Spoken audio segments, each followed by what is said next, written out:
Oke, jadi poin pertama adalah Demokrat yang lead isu bahwa dia keluar dari kesepakatan. Dan itu satu sikap moral yang bagus. Kita tinggal tunggu setelah keluar masuk ke siapa. Itu juga ujian moral tuh. Bertahan sebagai oposisi ya mungkin bisa, tetapi kemungkinan AHY masuk di dalam kompetisi hilang tuh.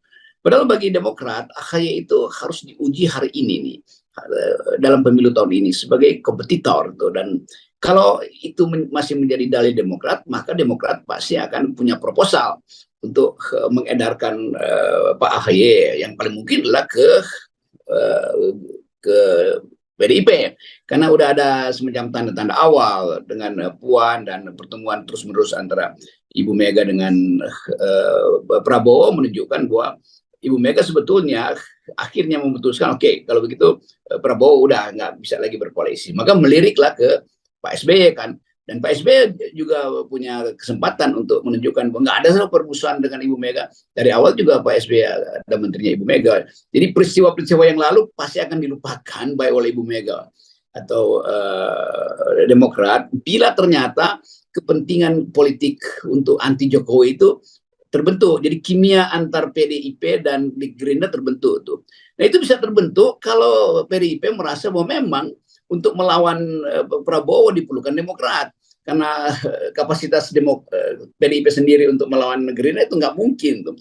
Jadi di atas kertas PDIP melihat potensi untuk bergabung dengan Demokrat, itu masuk akal secara kuantitatif. Secara kualitatif itu soal lain tuh, siapa misalnya tuh, apa Ganjar dengan AHY. Tentu juga Ganjar merasa ya nggak ada soal, lebih baik ada AHY sehingga Ganjar terbantu dalam soal-soal perdebatan konseptual nanti, kan AHY lebih mampu untuk mengatasi hal konseptual, sementara Ganjar lebih mampu untuk menggerakkan akar rumput tuh, karena begitu disepakati Ganjar dengan AHY misalnya, itu pasti selesai problem di akar rumput kan, nggak ada lagi persaingan di situ. Jadi tetap kita melihat itu faktor pertama itu Demokrat mendekat pada PDIP. Faktor kedua, apa kira-kira realignment atau kocok ulang dari Prabowo? Prabowo tetap melihat potensi Demokrat dengan PDIP itu akan jadi tantangan buat dia tuh. Jadi kelihatannya itu yang akan terjadi. Jadi ini hipotesa saya bahwa kalau SBY mendekat ke PDIP demi mengedarkan kembali AHY, dan itu adalah faktor utama pertimbangan Demokrat, maka Prabowo akan menghitung ulang tuh. Jangan-jangan akhirnya Prabowo bilang udah kita satu panggung lagi lah dengan Anies, kira-kira begitu kan, sehingga betul-betul cuma dua panggung. Tapi bagi Gerindra sebetulnya nggak ada soal, karena Gerindra tahu bahwa dia udah cukup untuk mencalonkan Prabowo dan kapasitas partai udah bekerja maksimal. Saya kira itu pemetaan awalnya. Tetapi mungkin akan menjadi lebih seru kalau ternyata kemudian Pak Jokowi itu justru melabuhkan Gibran, kalau nanti begitu Mahkamah Konstitusi memutuskan di apa gugatan itu diterima, itu ke PDIP bukan ke Pak Prabowo. Nah itu menurut saya Ya, petanya akan makin seru itu, Bang. itu yang hendak diantisipasi Demokrat, karena Demokrat kali kasih sinyal lebih dulu tuh bahwa mending AHY daripada Gibran, kira-kira begitu kan. Ya, Jadi ya. poin-poin ini yang sebetulnya itu Demokrat sangat rentan hari ini. Dia berupaya mendekati PDIP, atau sebaliknya PDIP mulai melihat gelagat itu, tetapi Jokowi masih punya satu kartu. Kalau Gibran jadi pasti diserongkan ke PDIP, karena melihat bahwa potensi PDIP itu lebih aman bagi Jokowi, karena Jokowi adalah kader PDIP. Ngapain kasih ke Prabowo? Nah Prabowo pasti bikin strategi lain tuh, karena menganggap Jokowi sama dong mencurangi dia tuh. Jadi ini yang saya sebut bahwa kekacauan itu memang akan terjadi karena berebut pengaruh Jokowi yang memang sebetulnya udah nggak ada. Tapi faktor-faktor ini masih bisa diterangkan di akhir periode Pak Jokowi kan.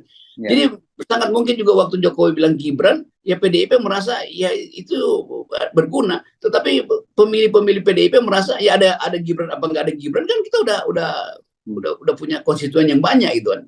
Bayangin misalnya kalau Ibu Mega bilang saya tolak Gibran, itu juga bisa terjadi tuh. Begitu kalkulasi PDIP yang merasa cukup dengan Demokrat, Gibran ditolak, nah itu artinya Jokowi selesai itu. Dan Prabowo mungkin bilang ya oke, silahkan, tapi saya mau milih Erlangga tuh, maka tersingkirlah Pak Jokowi. Itu yang memungkinkan, saya terangkan tadi, Jokowi berupaya untuk tanam kaki di banyak partai, sementara partai-partai itu juga berupaya untuk mengikat tangan Jokowi kan. Itu intinya. Makin lama makin terlihat bahwa partai-partai yang merasa ini cawe-cawe Jokowi ini mending kita ikat aja tangannya tuh, walaupun kakinya dia taruh di mana-mana. Jadi tetap kita akan lihat satu keberantakan yang betul-betul bisa membuat pemilu ini ya bisa pemilu juga batal akhirnya tuh karena kekacauan internal. Oke, tapi lepas dari batal atau tidaknya, gitu ya, dan memang tandanya ini acak adut banget ini politik kita itu, dan sebenarnya tadi itu semua itu tidak didorong oleh yang kita sebut selalu kita pertempuran ideologi, gitu, pertempuran visi dan misi tentang partai. Tapi ini lebih bagaimana bagi-bagi kekuasaan aja dengan cara-cara yang tidak bermoral, kan sebenarnya apa yang terjadi sekarang itu. Ya itu artinya politik jadi betul-betul dagang sapi itu, atau bukan dagang sapi aja, dagang buntut sapi itu, dagang sop buntut sebetulnya kan.